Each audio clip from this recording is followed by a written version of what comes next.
Hello everyone. Last class में हम पढ़ रहे थे लीनियर अलजेब्रा में सिस्टम ऑफ लीनियर इक्वेशंस, जिसमें हमने सिस्टम ऑफ लीनियर इक्वेशन में हमने क्या देखा था। सबसे पहले तो हमने टू इक्वेशंस में देखा था, two equations and two variables में देखा था, और उन्हें किस तरह से एक डिटर्मिनेंट निकाल के या फिर हम रेशियो चेक करके यूनिक सॉल्यूशन, इनफाइनाइट सॉल्यूशन और नो सॉल्यूशन को चेक कर रहे थे। फिर उसके बाद हमने एन इक्वेशन एन अननोन्स में देखा, n equation and n unknowns में देखा था कि किस तरह इक्लियन फॉर्म का यूज करके हम निकाल रहे थे।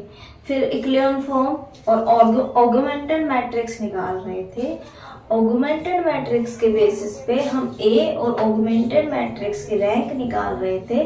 उन दोनों के रिलेशंस से हम देख रहे थे किस तरह हमें यूनिक सॉल्यूशन मिलेगा, इनफाइनाइट सॉल्यूशन मिलेगा या नो सॉल्यूशन मिलेगा। अब तक क्या था, number of equations and number of unknowns क्या थे, सेम थे। Number of equations and number of unknowns are same. अब करते हैं हम एक इसमें देखेंगे सेम वाले में, फिर अलग अलग देखते हैं कि एक बार नंबर ऑफ इक्वेशंस ज़्यादा हो जाती है और एक बार हो जाता है हमारे पास नंबर ऑफ अननोन्स ज़्यादा हो जाते हैं इक्वेशंस से।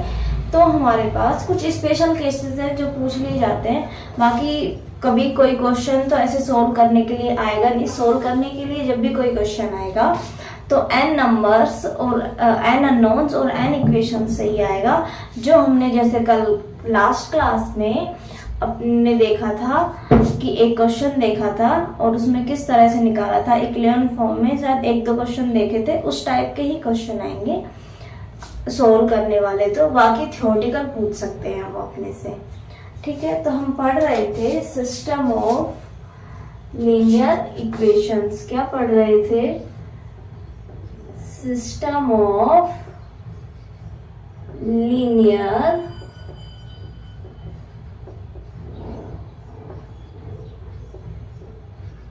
Equations. System of linear equations में सबसे पहले आप कंसीडर कीजिए कि आपके पास n अननोन्स हैं एंड n वेरिएबल है, और ऐसा एक सिस्टम हमने लिया जिसमें n अननोन्स है, n इक्वेशंस है। कंसीडर ए सिस्टम, फर्स्टली देखते हैं ये हम। Consider a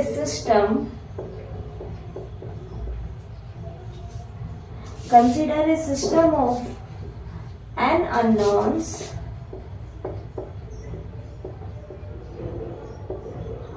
and n equations। System लिखने की तो जरूरत नहीं है, लास्ट क्लास में लिखा था a11 x1 plus a12 x2 plus dot dot dot a1n xn बराबर b1। इसी तरह से लिखते गए थे n इक्वेशन सी an1 x1 plus an2 x2 plus an3 x3 dot dot dot ann xn बराबर bn। ये हमने n इक्वेशंस और n अननोन्स पे हमने इक्वेशंस लिखी थी। फिर इसमें फर्स्ट केस लिखिए, यदि हमारे पास जो एक ये सिस्टम है, इस सिस्टम में क्या है, जो ये सिस्टम है, यदि इसका homogeneous system, if homogeneous system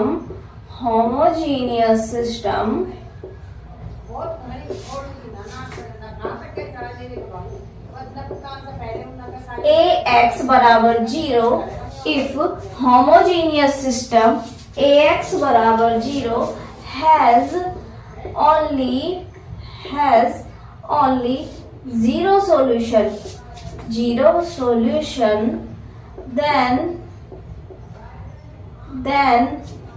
the non-homogeneous system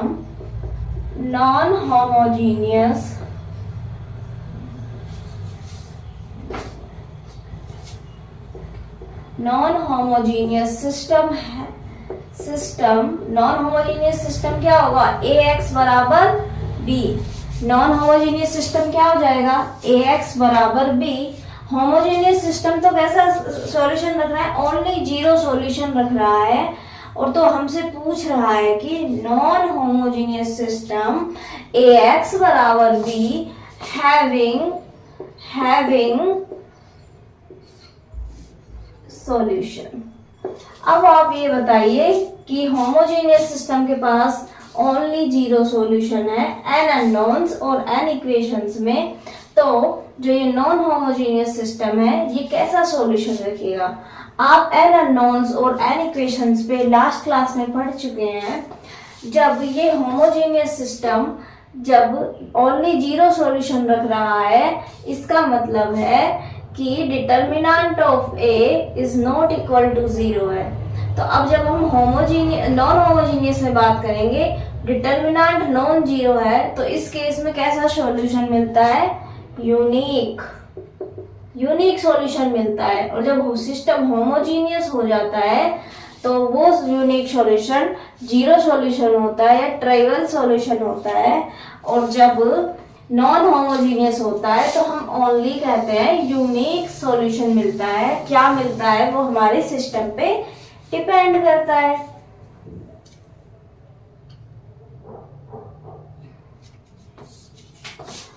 अब एक बात और ध्यान, ये ax बराबर b और x बराबर जीरो कॉरस्पॉन्डिंग है। ये वाला सिस्टम ये सेम है ना। देन द कॉरस्पॉन्डिंग लिख लीजिए, corresponding non homogeneous system having unique solution. Second case है हमारे पास, if homogeneous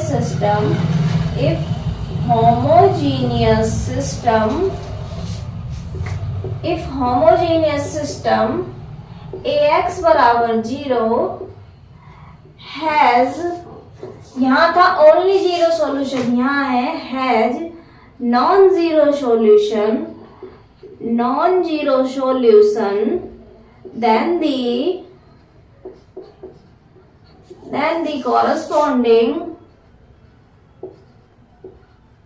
then the corresponding non-homogeneous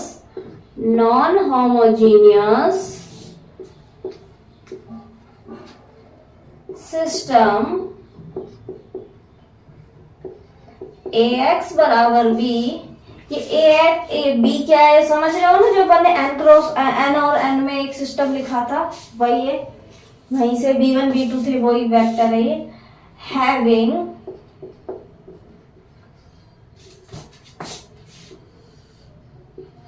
solution, इसके बारे में बताइए।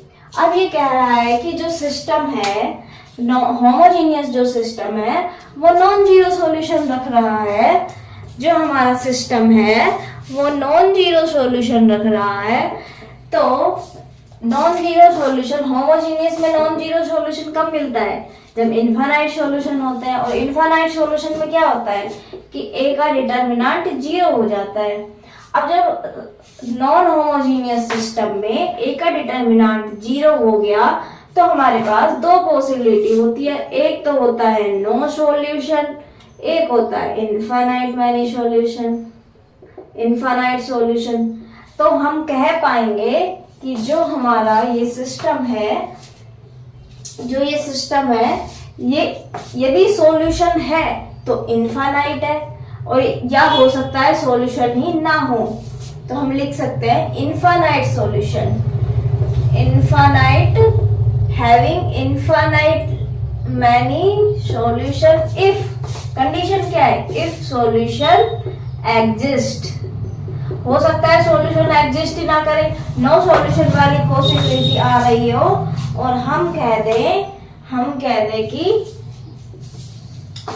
इनफाइनाइट सॉल्यूशन है, तो ये हमारी गलती हो जाएगी। हमें ध्यान रखना है यदि सॉल्यूशन एग्जिस्ट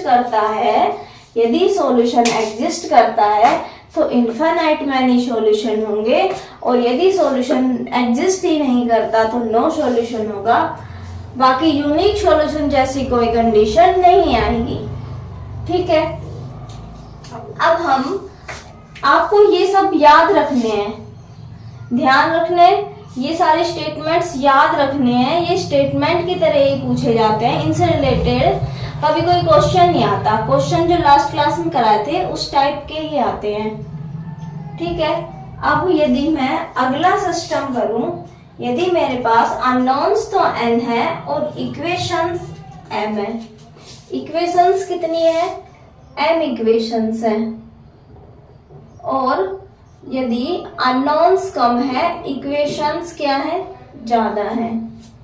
अननोन्स कम है एंड इक्वेशंस ज्यादा है, तो हमारे पास सिस्टम कैसा बनेगा?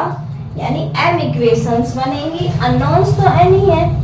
a11 x1 plus a12 x2 plus dot dot dot a1n xn बराबर b1 and a21 plus x1 a22 x2 plus a23 x3 dot dot dot a2n xn बराबर b2 dot dot am1 x1 plus am2 x2 plus dot dot dot amn xn बराबर bm। Equations कितनी है? m and number of unknowns n, x1 x2 x3 xn number of unknowns. तो अब इस condition में हम ध्यान रखेंगे कि यदि हमारे पास होमोजीनियस सिस्टम ओनली 0 सॉल्यूशन रखता है, तो जो इसके कोरस्पॉन्डिंग नॉन होमोजीनियस सॉल्यूशन होगा उसका यूनिक सॉल्यूशन हम हर कंडीशन में नहीं कह पाएंगे कि यूनिक ही सॉल्यूशन है। क्यों? अब इक्वेशंस क्या है? ज्यादा है। मैंने एक्स्ट्रा इक्वेशंस को हटा दिया, बाकी के लिए देख लिया एक यूनिक सॉल्यूशन आ रहा है। मेरे पास मान लिए 2 अननोन्स थे, 3 इक्वेशंस थी।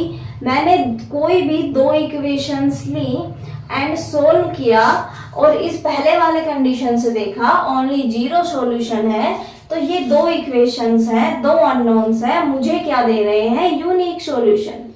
मतलब एक सॉल्यूशन मुझे मिल गया। अब यदि ये सॉल्यूशन थर्ड नंबर पे जो इक्वेशन जो मैंने अभी यूज नहीं ली, ओनली 2 इक्वेशन ही यूज ली हैं, यदि ये जो मेरा सॉल्यूशन मुझे मिला है 1, ये थर्ड इक्वेशन को सेटिस्फाई कर दे, तो ये यूनिक सॉल्यूशन ऐसे का ऐसा इसका सॉल्यूशन बन जाएगा जो एक सॉल्यूशन मिला है। और यदि इसे सेटिस्फाई ना करे, यदि सेटिस्फाई ना करे तो ये सॉल्यूशन नहीं होगा, पूरे सिस्टम का तो नहीं होगा ना। तो हम कह सकते हैं एटमोस्ट 1 सॉल्यूशन होगा, या तो नो सॉल्यूशन या एक सॉल्यूशन। तो एटमोस्ट 1 सॉल्यूशन, इस पे लिखिए एटमोस्ट 1 सॉल्यूशन। ये चीजें ध्यान में रखने की है। इसके बाद यदि हमारा सॉल्यूशन, यदि ये नॉन जीरो सॉल्यूशन भी रख रहा है, तो इसके कोरस्पॉन्डिंग यदि ये नॉन जीरो सॉल्यूशन भी रख रहा है, ठीक है, तो वही है, हम क्या करेंगे? हमने नंबर ऑफ अननोन से जितनी इक्वेशंस ली और हमें इनफाइनाइट सॉल्यूशन मिले यदि एग्जिस्ट करते हैं, तो एग्जिस्ट नहीं करते, वहां पे नो सॉल्यूशन मिल गया, तो उसके बाद कितनी भी इक्वेशंस दे दे, जब एक बार नो सॉल्यूशन आ गया ये तो नो सॉल्यूशन ही रहेगा। ठीक है, क्योंकि सभी इक्वेशंस को सेटिस्फाई करना चाहिए। यदि हमने जो पहले n इक्वेशंस ली उन्हें ही सेटिस्फाई नहीं कर रहा है, तो वो आगे सेटिस्फाई करे या ना करे, कंडीशन इज नो सॉल्यूशन। अब यदि सॉल्यूशन एग्जिस्ट कर रहा है, हमें इनफाइनाइट मैनी सॉल्यूशन मिल रहे हैं, तो अब बाकी की जो इक्वेशंस मिली उन्हें सेटिस्फाई कराएंगे। उन्हें क्या करेंगे? अपन सेटिस्फाई कराएंगे। तो जब उन्हें सेटिस्फाई कराएंगे तो देखिए कोई ना कोई इनमें से हमारे पास इनफाइनाइट सॉल्यूशन है, कुछ सॉल्यूशंस के सेट हमें हमेशा मिलेंगे, कुछ सॉल्यूशन के सेट हमेशा मिलेंगे जो नीचे जो इक्वेशन है उन्हें सेटिस्फाई कर दे, ऐसा हमेशा मिलेगा। आप चाहे तो कोई भी एग्जाम्पल लेके चेक कर सकते हैं। और आप इसे इक्लियन फॉर्म में चेंज करके कुछ सिस्टम लीजिए, इक्लियन फॉर्म में चेक करके मतलब चेंज करके चेक कर सकते हैं। हमेशा कुछ सॉल्यूशंस ऐसे मिलेंगे जो हमें इनफाइनाइटली मैनी सॉल्यूशंस मिलेंगे कुछ सेट्स के, तो वो हमें सॉल्यूशन एग्जिस्ट करा देंगे उन इक्वेशंस के लिए, ठीक है ना। तो हमारे पास यदि सॉल्यूशन एग्जिस्ट करेगा तो इस सिस्टम का इनफाइनाइटली मैनी सॉल्यूशन होंगे, यानी ये वाली कंडीशन सेम है zero solution, non zero solution वाली। यदि नॉन जीरो सॉल्यूशन मिल रहा है, इनफाइनाइट सॉल्यूशन है, कुछ नंबर्स की तो है, तो कोई ना कोई सॉल्यूशन ऐसा जरूर मिलेगा। यदि नॉन जीरो का, यदि ऊपर ए वाले को ऊपर सेटिस्फाई कर रहा है तो नीचे भी वो सेटिस्फाई कर जाएंगे उन इक्वेशंस को। आप ऐसे समझ सकते हैं, जब आप इक्लियन ऑगमेंटेड मैट्रिक्स बनाएंगे तो ए की रैंक तो कितनी होगी, देखो अननोन, इसमें अननोन्स तो कम है, इक्वेशंस ज्यादा है, इसकी रैंक जो होगी वो कितनी होगी, एन ही होगी, मैक्सिमम एन हो सकती है। नॉन जीरो सॉल्यूशन मिल रहा है, हो सकता है कि एन से भी कम हो। ये जो हम ए को ही समझिए, आप ए ही समझ लीजिए, है ना। ए है वो कितने ऑर्डर का हो गया, उसके इक्वेशंस है एम, यानी एम तो रोज है, एन कॉलम्स है। अब एन छोटा है तो नीचे कुछ एम माइनस, कम से कम एम माइनस एन तो क्या बनेंगी, जीरो बन जाएगी ना, यानी इन्हीं पे डिपेंड करेंगी ये वाली रोज, ये जो नीचे वाली रोज है वो इन्हीं पे डिपेंड करेंगी। तो इन्हीं पे डिपेंड करेंगी तो इन्हें, जब इन्हें सेटिस्फाई कर रही है तो इन्हें भी सेटिस्फाई कर जाएगी, तो हमें इनफाइनाइट मैनी सॉल्यूशन ही मिल जाएंगे। इस तरह से हम देख सकते हैं। तो ये वाली कंडीशन सेम है। अब हम अगला एक केस करते हैं जिसमें हमारे पास अननोन्स तो एन ही हैं, जिसमें क्या है, सिस्टम में एन अननोन्स हैं और एम इक्वेशंस है, लेकिन इस बार क्या है, अननोन्स क्या है, ज्यादा, अननोन्स क्या है, ज्यादा, ठीक है। अननोन्स क्या है, ज्यादा है और इक्वेशंस कम है। तो अब देखिए इसमें भी वही दो केस हैं। पहले तो आप ये समझिए कि अननोन्स ज्यादा है, तो और हम मान लेते हैं कि जो रैंक है, रैंक ऑफ ए, जो ए की रैंक है वो एम के बराबर है। मैक्सिमम रैंक एम ही हो सकती है क्योंकि एम और एम क्रॉस एन का मैट्रिक्स है, एम इसकी रैंक है, मान लेते हैं मैक्सिमम एम हो सकती है क्योंकि एन तो ज्यादा है एम से। अब ये सिस्टम कैसा होगा, सिस्टम तो उसी के जैसा होगा, बस जैसे लास्ट वाले केस में था, एम अननोन्स और एन अननोन्स और एम इक्वेशंस। बस इस बार ये है नंबर ऑफ अननोन्स ज्यादा है और नंबर ऑफ इक्वेशंस कम है, और रैंक ए की हमने मान ली है एम है। तो अब यदि homogeneous system only zero solution रखता है, ओनली जीरो सॉल्यूशन कब रख रहा है, जब इसकी रैंक एम है तभी तो रख पा रहा है। तो इसकी कोरस्पॉन्डिंग नॉन होमोजीनियस सिस्टम कैसे रखेगा, क्या कोई सॉल्यूशन रख पाएगा या नहीं रख पाएगा, ऐसा कोई केस हम निकाल सकते हैं क्या, बताओ। यदि ये ओनली जीरो सॉल्यूशन रख रहा है, आप ये समझिए कि अननोन्स ज्यादा है तो हमें हमारी मर्जी से कुछ अननोन्स को जीरो वैल्यू देनी पड़ेगी सोल्व करते टाइम, और जब हम एक बार जीरो दे देंगे तो बाकी जो हमारे पास उसकी फुल रैंक है, तो हमारे पास यदि उसकी रैंक फुल है तो नॉन होमोजीनियस सिस्टम में भी जब एक बार हमने कुछ अननोन्स की वैल्यू जीरो दे दी तो उसके सामने जब वैल्यूज है बी की, ऑगमेंटेड मैट्रिक्स में आप देखिए यदि बी क्या है, नॉन जीरो भी हो, नॉन जीरो है, इधर जीरो हमने किसी भी एक की जीरो वैल्यू दी। आप ऐसे समझिए इसे, मैं ऐसे समझाती हूँ आपको। अननोन्स क्या है, ज्यादा है, और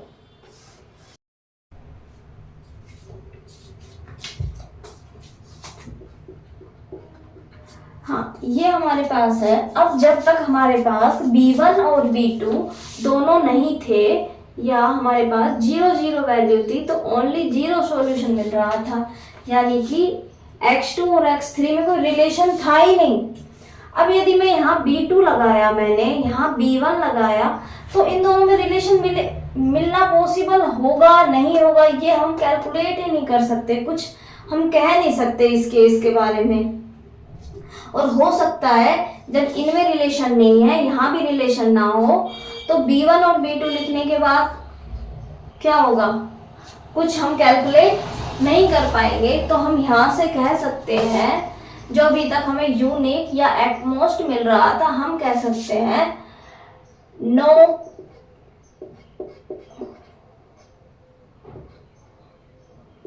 नो केस पॉसिबल। हम कंक्लूड नहीं कर सकते अभी तक कुछ भी, केस पॉसिबल नहीं है। और सेकेंडली जब हम होमोजीनियस पे बात कर रहे हैं, वो सॉरी नॉन जीरो सॉल्यूशन मिल रहा है, जब हमें अब क्या हो रहा है नेक्स्ट में देखिए, जब हमें एक नॉन जीरो सॉल्यूशन मिल रहा है, क्या मिल रहा है, नॉन जीरो सॉल्यूशन मिल रहा है। और हमारे पास अब हम किसी भी सॉल्यूशन, जब हम क्या अभी तक क्या था, हमारे पास रेस्ट्रिक्शन थी कि अननोन्स कम थे, इक्वेशंस ज्यादा थी, इक्वेशंस की रेस्ट्रिक्शन थी, तो हम क्या कर रहे थे, नो सॉल्यूशन जैसी पॉसिबिलिटी आ सकती थी। अब कोई रेस्ट्रिक्शन ही नहीं है हमारे पास, इक्वेशंस की रेस्ट्रिक्शन तो है नहीं हमारे पास, इक्वेशंस की रेस्ट्रिक्शन तो है नहीं, तो अब क्या होगा, हमें इनफाइनाइट सॉल्यूशन मिलेगा, इनफाइनाइट सॉल्यूशन मिलेगा। और कैसे, हमेशा एट ऑल हर केस में, एट ऑल हर केस में हमें इनफाइनाइट सॉल्यूशन मिलेगा, क्योंकि रेस्ट्रिक्शन के कारण ही नो सॉल्यूशन मिल रहा था। तो हम कह रहे थे कि इफ सॉल्यूशन एग्जिस्ट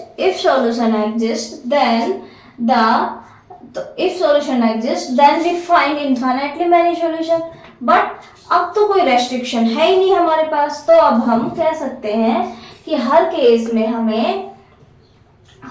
में कैसा सॉल्यूशन मिलेगा, इनफाइनाइट सॉल्यूशन। तो अब आप देखिए कि हमने 3 केस पढ़े, n equation, n unknown, unique solution मिल रहा था जीरो सॉल्यूशन के केस में, और नॉन जीरो के केस में यदि सॉल्यूशन एग्जिस्ट करे तो इनफाइनाइट सॉल्यूशन मिल रहा था।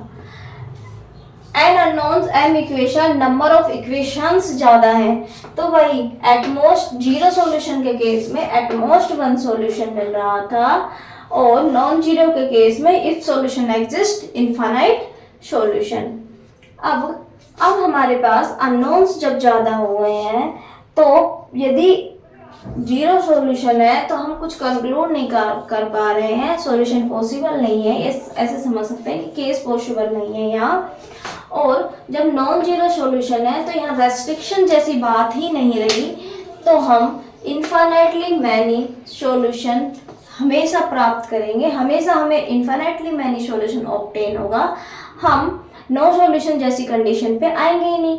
क्योंकि यदि सॉल्यूशन एग्जिस्ट कर रहा है, सॉल्यूशन जब यहाँ पे हमें मिल रहा है एक बार नॉन जीरो, तो वही सॉल्यूशन यहाँ उससे रिलेटेड ही सॉल्यूशन यहाँ मिल जाएगा। हम जब उन्हें सोल्व करेंगे, कुछ अननोन्स को अपनी मर्जी से जीरो रखेंगे जो एक्स्ट्रा है, और बाकियों के लिए सोल्व कर देंगे, तो हमें एक सॉल्यूशन तो कम से कम मिल जाएगा। और इस तरह से हम बाय चेंज करेंगे तो एक सॉल्यूशन नॉन जीरो मिलने का मतलब है इनफाइनाइट सॉल्यूशन हमें मिल जाएंगे, कुछ प्लस माइनस करते जाते हैं। जैसे आप समझिए 2 + 2 क्या है 4। अब रियल नंबर से बात करें, 1 + 3 भी लिख सकते हैं, -1 + 5 भी लिख सकते हैं, इसे हाफ +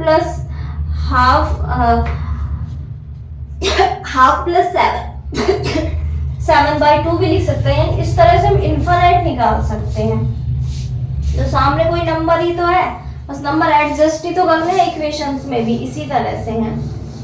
ठीक है, कुछ अपनी मर्जी से किसी को भी अपन चुनेंगे, जीरो रखेंगे, फिर उसके बाद इनफाइनाइट सॉल्यूशन हर कंडीशन में मिलेगा, क्योंकि रेस्ट्रिक्शन तो है नहीं। ठीक है, अब यहाँ पे हमारा सिस्टम ऑफ लीनियर इक्वेशंस खत्म होता है। कुछ हम रैंक के क्वेश्चन करते हैं। और हाँ, एक मैंने आपको एक लिखाया था रैंक में लिखाया था, हाँ रैंक में ही बताया था, यदि हमारे पास एक मैट्रिक्स है, वो कैसा है, एक मैट्रिक्स है वो है आइडेम्पोटेंट, ए स्क्वायर बराबर ए। तो हमने क्या बताया था, रैंक ऑफ ए यदि n क्रॉस n का है और plus rank of i minus A, rank of A plus rank of i minus A बराबर n होता था। इसी तरह हम यदि हमारे पास इन्वोल्यूटरी मैट्रिक्स है, कैसा मैट्रिक्स है, इन्वोल्यूटरी मैट्रिक्स है। इन्वोल्यूटरी मैट्रिक्स क्या होता है, ए स्क्वायर बराबर आई, क्या होता है, ए स्क्वायर बराबर आई। तो उसके लिए भी रिजल्ट लिख लीजिए कैसे होता है। पहले आप लिखिए, पहले आप आइडेम्पोटेंट लिखिए दोबारा से, A is idempotent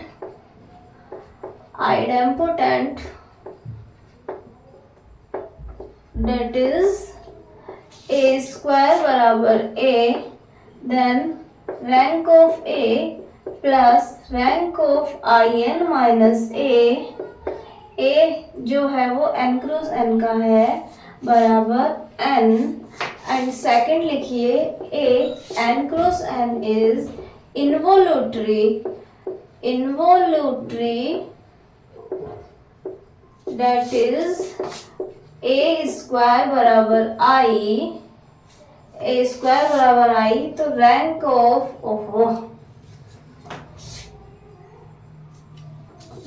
of i minus a plus rank of i plus a बराबर n। ये किसके लिए है, आइडेम्पोटेंट के लिए, ये किसके लिए है, इन्वोल्यूटरी मैट्रिक्स के लिए।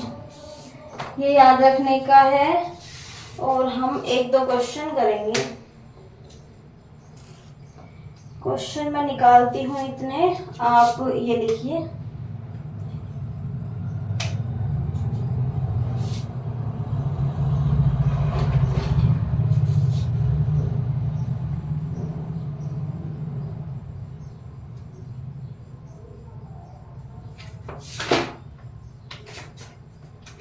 हाँ भाई, ये क्वेश्चन का जब हम कर लेंगे, इसके बाद हमारे पास सीधा टॉपिक आएगा आइगन वैल्यूज का। ठीक है, एक दो क्वेश्चन करते हैं।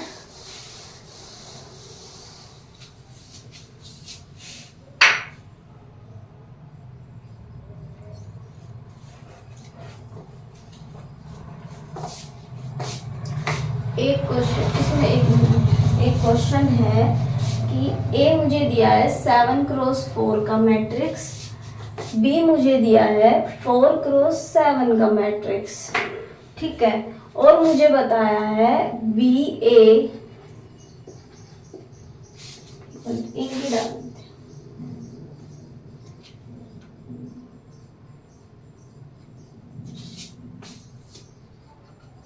मुझे बताया है बी ए बराबर I4, ये बताया है। और मुझसे पूछा है, हाँ, और मुझसे पूछा है ट्रू और फॉल्स बताने हैं आपको। ए बी बराबर I7। सेकेंडली यूज करना है जो हमने रैंक में लिखे हैं, रैंक ऑफ ए बी बराबर 4। थर्ड है rank of A B less than 4। Fourth is nullity of B बराबर 3। एंड फिफ्थ लिखिए नलिटी ऑफ बी बराबर 0। सिक्स लिखिए नलिटी ऑफ ए बराबर 3। सेवंथ लिखिए नलिटी ऑफ ए बराबर 0। ठीक है, अब आपको इन सब में से बताना है। बहुत सारे कॉन्सेप्ट तो इसी में लग जाएंगे एक सिंगल क्वेश्चन में। आपको ए का ऑर्डर दिया है, बी का ऑर्डर दिया है। ठीक है ना। ए का और बी का ऑर्डर दिया है, गिवन है। ए है 7x4 का एंड बी है 4x7 का। अब आप क्या मुझे ये बता सकते हैं, बताइए कि ए की maximum possible rank of A क्या हो सकती है और maximum possible rank of B क्या हो सकती है। 4 हो सकती है ना। 7x4 का है, एक रैंक में ये आप देख लीजिए, नंबर ऑफ एल रोज और कॉलम्स भी रैंक होते हैं। अब इस फर्स्ट वाले ए में यदि हम, आप चाहे इक्विवेलेंट फॉर्म में कभी भी देख सकते हैं, यदि 7x4 के हैं, मेरे पास 4 ही कॉलम्स हैं, तो maximum number of L columns कितने हो सकते हैं। यदि मैं इक्विवेलेंट फॉर्म में चेंज करूं तो फिर नॉन जीरो कितने हो सकते हैं, मैक्सिमम 4। तो मैक्सिमम रैंक इसकी 4 हो सकती है, मैक्सिमम रैंक 4 हो सकती है ए की। क्या हो गया,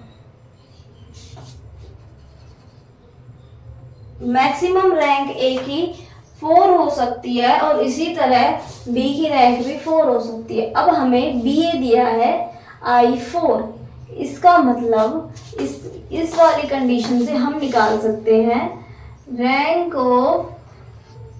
ऑफ बी ए बराबर 4, क्योंकि आइडेंटिटी हमेशा फुल रैंक होता है और ये 4x4 का है, तो 4x4 का है तो इसकी वैल्यू कितनी आ गई, 4। रैंक बी ए की कितनी आ गई, 4। ठीक है। अब हमने पढ़ा था कि rank of B A less than equal to rank of A और rank of B A less than equal to rank of B, पढ़ लिया। और अभी हमने देखा कि रैंक ऑफ ए क्या होगा, लेस देन इक्वल टू 4 और रैंक ऑफ बी होगा, वो भी मैक्सिमम 4 ही हो सकती है। ठीक है। अब इसकी रैंक 4 है इनकी, तो इन दोनों से क्या आया, 4 less than equal to rank of A, 4 less than equal to rank of B. Rank of A 4 या 4 से बड़ी है, 4 या 4 से छोटी है। रैंक ऑफ बी 4 या 4 से बड़ी है, ये 4 या 4 से छोटी है। तो क्या कह सकते हैं हम, रैंक ऑफ ए बराबर 4, रैंक ऑफ बी बराबर 4। कोई नंबर है वो 4 से ही बड़ा और छोटा है, 4 से बड़ा और बराबर, और 4 से ही छोटा या बराबर है, तो वो एग्जैक्टली 4 ही है। तो ये ऑप्शन हो गया। सॉरी, ए बी पे तो बात ही नहीं की ना, हमने की है ए पे बात, ए की रैंक के रिलेटेड कोई क्वेश्चन वो नहीं है अपने पास। ठीक है। ए और बी की रैंक आ गई हमारे पास 4 और 4। अब नलिटी में बात करते हैं। नलिटी क्या होती है, number of columns. Nullity of A बराबर number of columns in A 4 minus 4 बराबर 0। ए की नलिटी क्या है, 0।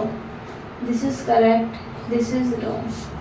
नलिटी ऑफ बी बराबर number of columns 7 minus rank 4 बराबर 3। तो बी की नलिटी 3 है, इसकी ये गलत, ये सही। ठीक है। अब ए बी की रैंक पे बात करते हैं। ए बी की जो रैंक है, अब क्या आप ए बी है, ये तो आप डायरेक्ट बता सकते हैं कि रैंक ऑफ ए बी बराबर rank of A B is less than equal to rank of A. A की रैंक 4 है, तो rank of A B less than equal to 4। Rank of A B क्या है, लेस देन इक्वल टू 4। और I7 का मतलब है कि ए बी की रैंक क्या हो गई, 7। तो ये ऑप्शन इज रॉन्ग। अब बचे दो ऑप्शन कि ए बी की रैंक या तो 4 है या 4 से कम है। ये कैलकुलेट करना है हमें। क्या कैलकुलेट करना है, ए बी की रैंक या तो 4 है या 4 से कम है। ठीक है। एक ये वाली कंडीशन आ गई इससे और दूसरा यदि हम रैंक ऑफ बी लगाते तो उससे भी यही कंडीशन आती। ठीक है, एक हमने और पढ़ा था, rank of A B greater than equal to rank of A plus rank of B minus n. N क्या था, जो इन दोनों के मल्टीप्लाई में यूज आए। ए और बी के मल्टीप्लाई में क्या यूज आ रहा है, 4 माइनस 4, तो ये आ गया 4 plus 4 minus 4 greater than equal to 4। वही बात आ गई, 4 या 4 से कम है, 4 या 4 से ज़्यादा है, तो हम कह सकते हैं रैंक ऑफ ए बी बराबर 4। ये आ गया, रैंक ऑफ ए बी 4 है, तो ये करेक्ट हो गया, ये इनकरेक्ट हो गया। यहाँ तक कोई दिक्कत नहीं है, आपको देख सकते हो। बस वही फॉर्मूला लगाए हैं ए इंटू बी वाले, कि ए इंटू बी में ए इंटू बी की रैंक ए से भी कम होगी, बी से भी कम होगी, और साथ ही साथ ग्रेटर देन इक्वल टू होगी rank of A plus rank of B minus n. N क्या था, जो इन दोनों के प्रोडक्ट में यूज आए। ठीक है, और नलिटी निकालने के लिए ध्यान रखेंगे नंबर ऑफ कॉलम्स माइनस करेंगे, माइनस रैंक करेंगे, क्योंकि ए में कॉलम 4 थे तो 4 माइनस 4 किया, ए में बी में कॉलम 7 थे तो इसकी नलिटी आई 3। सारे ऑप्शंस दिए हुए थे, हम इन्हीं में गलत कर सकते थे। ठीक है ना, तो ये ध्यान रखने की है।